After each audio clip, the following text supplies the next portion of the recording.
Ada sebuah kisah tentang seorang perempuan bernama Koo Hyun-jong yang merupakan salah seorang pengeksekusi paling terkenal di Korea Selatan. Kasus ini sempat menggemparkan Korea karena tindakan mengerikan yang dilakukannya, di mana Koo Hyun-jong mengeksekusi mantan suaminya serta memisah-misahkan jasadnya hingga menjadi beberapa bagian. Dan yang lebih mengejutkan, tindakan keji itu dilakukan di depan putra kandungnya yang masih sangat kecil.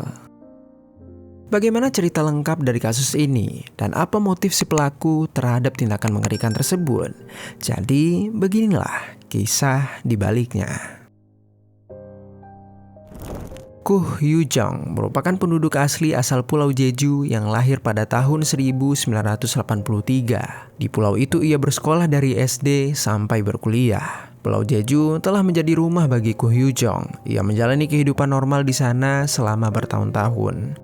Namun, setelah kejahatannya terungkap, nama Koo Hyun-jong sangat pamali untuk diucapkan. Semua warga Pulau Jeju merasa sangat marah dan jijik dengan tindakannya. Bahkan, mereka telah menganggap wanita itu sebagai iblis. Koo Hyun-jong dan mantan suaminya yang bernama Kang pertama kali bertemu saat berkuliah di universitas yang sama. Mereka awalnya berpacaran selayaknya anak muda yang penuh dengan romansa. Bahkan, hubungan mereka terjalin sampai 5 tahun sebelum akhirnya mereka memutuskan untuk menikah. Orang-orang yang mengenal keduanya menganggap mereka sebagai pasangan yang serasi. Mereka pernah menjadi relawan bersama di suatu event, melakukan traveling ke luar kota, dan membuat kenangan-kenangan romantis seperti pasangan lain pada umumnya. Namun sayangnya, semua kebahagiaan itu perlahan-lahan berakhir setelah mereka memutuskan untuk menikah pada tanggal 11 Juni 2013. Mereka menjalani sebuah hubungan rumah tangga dan konflik-konflik pun mulai terjadi. Salah satu konflik yang pernah terjadi adalah saat mereka baru selesai melakukan bulan madu di luar negeri. Ketika itu, Kang dan Koo Hyun-jong pergi ke bandara untuk bersiap pulang ke Korea. Tak lama mereka sampai, terdengarlah panggilan terakhir dari pesawat mereka untuk meminta penumpang segera naik. Namun, alih-alih bergegas untuk naik ke pesawat, Koo Hyun-jong malah pergi ke sebuah toko untuk berbelanja terlebih dahulu. Di samping itu, suaminya yang merasa kesal mencoba untuk membujuknya. Tetapi Koo Hyun-jong malah marah dan membentak suaminya. Karena merasa frustasi, Kang langsung naik ke pesawat dengan berniat meninggalkan istrinya. Namun entah mengapa, karena peraturan dari penerbangan, Kang tidak bisa naik jika istrinya tidak ikut naik ke pesawat. Dan alhasil, karena sifat keras kepala dari Koo Hyun-jong, mereka berdua pun ditinggal oleh pesawat. Ini merupakan salah satu tanda awal bahwa ada yang tidak beres dari perilaku Koo Hyun-jong. Tak lama setelah menikah, kondisi finansial pasangan tersebut semakin menjadi buruk semenjak keduanya mendaftar kuliah di program magister dan doktoral di Universitas Nasional Jeju. Kebutuhan sehari-hari dan biaya kuliah terus menekan hidup mereka. Dan ditambah lagi, tiba-tiba saja mereka dikaruniai seorang anak, yang mana ini juga membutuhkan biaya melahirkan dan biaya membesarkannya. Sehingga keuangan Kang dan Koo Hyun-jong semakin menipis ketika itu. Stres mulai menimpa Koo Hyun-jong. Dia menjadi frustasi dan sering membentak suaminya. Ketika bertengkar, dia terkadang melempar barang dan melakukan tindakan kekerasan kepada Kang. Bahkan sampai pernah mengancam Kang dengan menggunakan pisau. Kang sebagai suami tak kuat lagi menghadapi istrinya. Ia kemudian menggugat cerai Koo Hyun-jong pada tahun 2016. Dan pada tahun 2017, mereka pun resmi bercerai dan hak asuh anak diberikan kepada Koo Hyun-jong dengan alasan Kang tidak memiliki penghasilan tetap untuk menafkahi anaknya. Walaupun tidak memiliki hak asuh, bukan berarti Kang tidak diizinkan untuk melihat anaknya. Sebagai ayah kandung, ia tetap memiliki hak kunjungan. Namun masalahnya, setelah perceraian tersebut, Koo Hyun-jong malah memutuskan semua kontak dari Kang. Pernah suatu waktu, Kang datang ke rumah Koo Hyun-jong untuk bertemu dengan anaknya. Tetapi mantan istrinya itu tidak pernah membukakan pintu untuknya.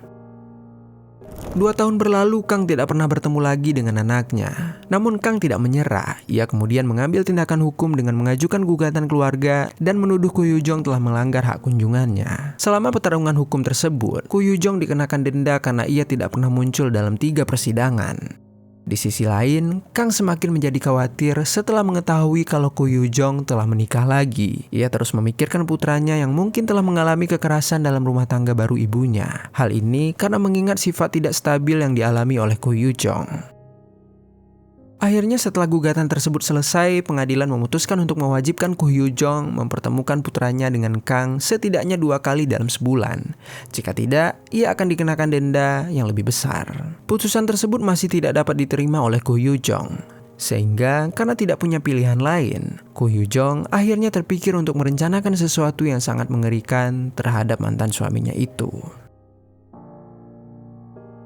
Selama 2 minggu berikutnya, Ko Hyun-jong mulai menelusuri internet untuk mencari tahu hal-hal yang tidak banyak orang lakukan pada umumnya, seperti bagaimana cara mengeksekusi seseorang. Lalu juga ada tentang obat tidur yang bernama zolpidem, dan juga berapa banyak dosis nikotin yang dapat menyebabkan seseorang meninggal. Setelah mengumpulkan semua yang dia butuhkan serta mematangkan rencana jahatnya, Ko Hyun-jong pun menghubungi mantan suaminya yaitu Kang untuk membuat janji pertemuan.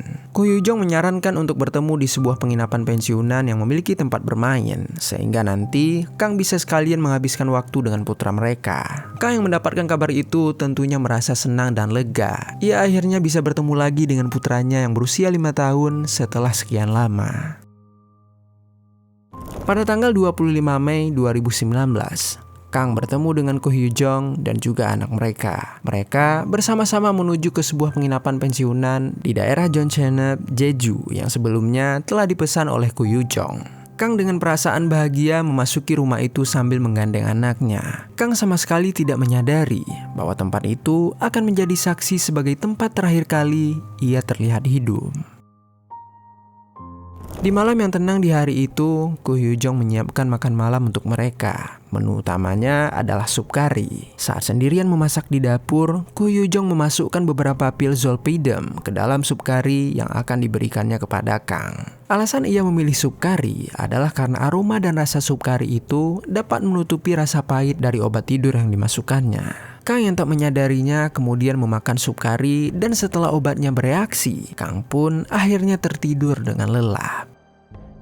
Saat melihat Kang sudah tertidur, Ko Hyun-jong kemudian mengambil sebuah pisau dan langsung menyerang Kang dengan secara brutal. Kang yang mendapatkan tikaman ternyata tak langsung meninggal. Ia seketika terbangun dan berusaha merangkak menuju pintu keluar untuk melarikan diri. Namun sayangnya, Ko Hyun-jong berhasil mengejar dan kembali menikam pada bagian vitalnya. Dan akhirnya, saat luka-lukanya terus mengeluarkan cairan merah, Kang pun seketika mengembuskan nafas terakhirnya. Bagian yang paling mengejutkan adalah Ko Hyun-jong melakukan aksi sadisnya tersebut tepat di depan putranya yang masih berusia 5 tahun. Dan ternyata kejahatannya belum berakhir sampai di situ saja. Keesokan harinya, pada tanggal 26 Mei 2019, Ko Hyun-jong keluar dari penginapan untuk pergi mengantar putranya ke rumah orang tuanya. Lalu kemudian ia kembali lagi ke penginapan yang telah disewanya sampai tanggal 27 Mei untuk melakukan rencana selanjutnya, yaitu membuang jasad Kang.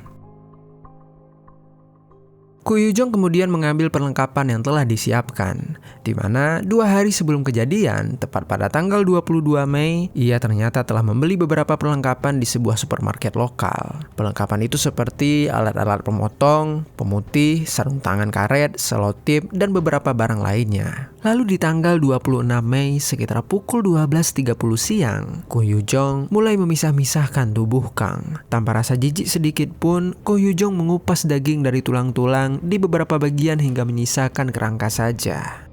Proses mengerikan itu memakan waktu hampir 23 jam lamanya. Setelah selesai, Ko Hyun-jong mengemas sisa-sisa yang terpotong ke dalam sebuah koper. Lalu ia pun meninggalkan penginapan tersebut. Sebuah kamera CCTV merekam Ko Hyun-jong di sebuah tempat pembuangan sampah sedang membuang 4 kantong plastik besar. Para penyidik meyakini kantong-kantong tersebut pasti berisi bagian-bagian dari tubuh Kang. Setelah itu, ia dengan santai singgah ke supermarket terdekat untuk mengembalikan beberapa barang yang tidak terpakai, seperti pemutih, selotip, dan perlengkapan pembersih. Saat itu Ko Hyun-jong tampak sangat tenang. Ia tidak menunjukkan tanda-tanda ketakutan yang seolah-olah ia hanyalah seorang ibu rumah tangga biasa yang sedang mengembalikan barang yang belum terpakai. Perilakunya itu terlihat tidak normal bagi seseorang yang baru saja mengeksekusi dan memisah-misahkan mantan suaminya. Hal ini lebih menunjukkan ada yang tidak beres dengan rasa empati Ko Hyun-jong. Pada tanggal 28 Mei 2019, sekitar pukul 8.30 malam, Ko Yu-jong menaiki sebuah kapal feri untuk menuju ke Pulau Wando. Sekitar pukul 9.30 malam, Ko Yu-jong terekam CCTV sedang melempar sebuah tas ke arah laut dan diyakini tas itu juga berisi bagian tubuh Kang. Kemudian pada pukul 11 malam, ia tiba di Pulau Wando dan langsung menuju ke apartemen milik ayahnya yang terletak di Gimpo, Provinsi Gyeonggi. Sesampainya di sana, ia kembali memotong-motong beberapa bagian yang tersisa dan membuangnya di tempat pembuangan sampah pada tanggal 31 Mei 2019 sekitar pukul 3 dini hari. Dan itulah bagian terakhir yang ia hilangkan jejaknya. Menurut para ahli, seorang pengeksekusi seperti Ko Yu-jong biasanya dikenal sebagai orang yang mengalami gangguan pribadi ambang atau BPD. Seseorang dengan gangguan ini akan mengalami perasaan hampa, perasaan suasana hati yang ekstrim, dan seringkali merasa dikhianati oleh orang lain. Emosi mereka berubah secara liar dari awalnya merasa bahagia, tiba-tiba menjadi perasaan marah yang sangat luar biasa. Padahal hal itu bisa saja hanya disebabkan oleh masalah-masalah kecil. Mereka juga seringkali merasa tidak dicintai dan takut ditinggalkan, sehingga menyebabkan mereka melakukan tindakan-tindakan ekstrim. Dalam kasus Ko Yu-jong, gangguan ini tidak pernah diobati dan akhirnya terus berkembang semakin parah dari waktu ke waktu, hingga sampai mendorong wanita itu melakukan pengeksekusian. Kemudian di tanggal 31 Mei 2019, pukul 4 pagi, Ko Yu-jong kembali pulang dari Gimpo menuju ke rumahnya yang terletak di Cheongju. Dan pada tanggal 1 Juni keesokan harinya, polisi menyerbu rumahnya dan langsung menangkap Ko Yu-jong di sana. Di dalam rumahnya, polisi menemukan peralatan yang digunakan untuk mengeksekusi. Dan di dalam mobilnya, polisi menemukan selimut yang masih berlumuran cairan merah yang diduga milik korban. Penangkapan yang terhitung cepat ini merupakan hasil laporan dari adik laki-laki Kang pada tanggal 27 Mei 2019, tepat 2 hari setelah kejadian. Pada hari kejadian, Kang sempat memberi kabar kalau dirinya akan bertemu dengan mantan istrinya dan juga anaknya. Namun setelah itu, Kang tidak bisa lagi dihubungi dan juga tidak memberikan kabar kepada keluarganya. Sehingga karena merasa ada yang tidak beres, adik Kang langsung berinisiatif menghubungi pihak kepolisian. Setelah polisi mendapatkan laporan, mereka langsung bergerak cepat dengan menghubungi Ko Yu-jong untuk menanyakan keberadaan Kang. Kemudian Ko Yu-jong yang menjawab telepon polisi langsung mengakui kalau mereka telah bertemu di sebuah penginapan di Jeju. Tetapi ia membohongi pihak kepolisian saat itu dengan berkata kalau beberapa jam setelah mereka bertemu, dirinya langsung melarikan diri karena Kang melakukan tindakan pelecehan kepadanya. Adik Kang yang mendengar itu tidak langsung percaya dengan klaim Ko Yu-jong. Ia kemudian mengambil rekaman CCTV dari penginapan tersebut dan menyerahkannya kepada pihak kepolisian. Setelah polisi meninjau rekaman, benar saja pada tanggal 25 Mei sekitar pukul 4.20 sore, terlihatlah Ko Yu-jong, Kang, dan putra mereka memasuki penginapan bersama-sama. Namun anehnya, Kang tidak pernah keluar dari penginapan tersebut. Setelah mengumpulkan beberapa rekaman, polisi langsung menyatakan kalau kasus tersebut bukan hanya tentang kasus orang hilang biasa. Mereka mulai menggeledah penginapan dengan melakukan pengujian luminol. Dan setelah beberapa lama, ditemukanlah bekas-bekas cairan merah yang terdapat di lantai kamar mandi, ruang tamu, dapur, dan kamar tidur. Ketika dilakukan interogasi, Ko Yu-jong mengaku kalau ia menyerang Kang dengan alasan untuk membela diri karena Kang melakukan tindakan tidak senonoh kepadanya. Namun, semua kebohongan itu langsung ditepis oleh pihak forensik, di mana mereka menemukan zat obat tidur yang masih terdapat di dalam tubuh Kang. Dan hal ini langsung menyimpulkan kalau pelaku secara diam-diam telah membius korban di malam itu. Polisi beralih fokus untuk mencari bagian-bagian dari jasad Kang. Namun sayangnya mereka gagal untuk menemukan satupun bagian dari korban yang telah dibuang oleh Ko Yu-jong. Meski begitu, kasus ini tetap naik ke pengadilan sebagai kasus pengeksekusian tanpa jasad. Dan dari banyaknya kasus serupa, kasus seperti ini biasanya berujung dengan pembebasan pelaku karena kurangnya barang bukti. Tetapi dalam kasus Ko Yu-jong ini, pengeksekusian mantan suaminya bukanlah satu-satunya kejahatan yang dituduhkan kepadanya. Ia juga didakwa atas pengeksekusian putra dari suami keduanya. Tragedi itu terjadi 3 bulan sebelum terjadinya pengeksekusian Kang di tanggal 25 Mei 2019. Saat itu, Ko Yu-jong telah tinggal bersama suami baru dan anak tirinya. Suaminya bernama Hong Tae-yi. Mereka tinggal di sebuah rumah yang terletak di daerah Cheongju, Provinsi Chungcheong Utara.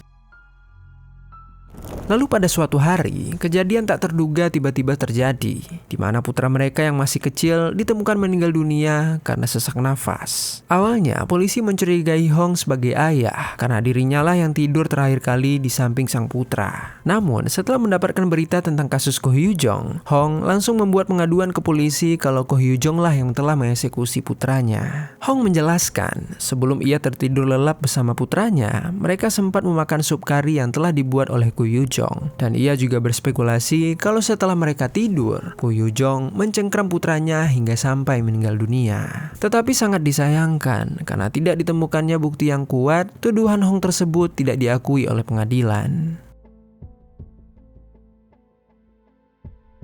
Singkat cerita, pada tanggal 20 Februari 2020, meskipun jasad Kang tidak pernah ditemukan, tetapi bukti-bukti yang memberatkan Ko Hyu Jong sangatlah kuat.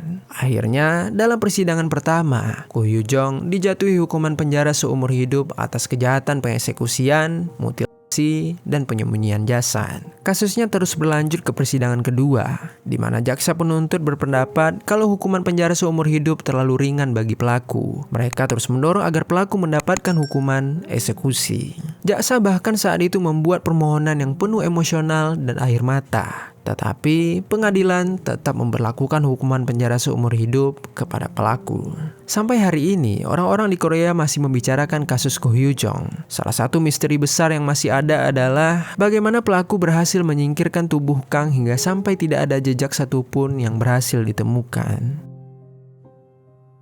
Lalu ada penemuan lain yang baru ditemukan. Jadi setelah mengeksekusi Kang, ternyata Ko Hyu Jong sempat mengambil beberapa foto di tempat kejadian perkara. Rincian tersebut sangat menggambarkan bagaimana kacaunya kondisi mental si pelaku. Dan mengenai meninggalnya putra tirinya, banyak masyarakat percaya dialah pelakunya. Sekedar informasi, menurut laporan dari berkas audio yang disajikan di pengadilan, beberapa hari sebelum kejadian meninggal putranya, Hong bertengkar dengan Ko Hyu Jong dan di dalam pertengkaran itu, Ko Hyu Jong sempat berkata seperti ini. Haruskah saya mengeksekusi putramu ini? Selain itu, Hong juga bercerita tentang perilaku aneh wanita itu di hari kejadian. Hong mengatakan seperti ini. Pagi itu, Ko Hyu Jong menghapus kontak ibu kandung dan paman putraku dari handphone miliknya sendiri. Mengapa dari sekian banyak hari, ia malah melakukannya di hari itu?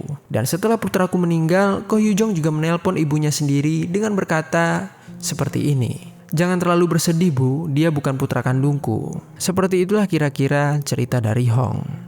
Hong juga merasa sedih ketika pengadilan menganggap kalau hal itu adalah hal yang wajar. Pada akhirnya Ko Hyu Jong bukanlah hanya seorang penjahat.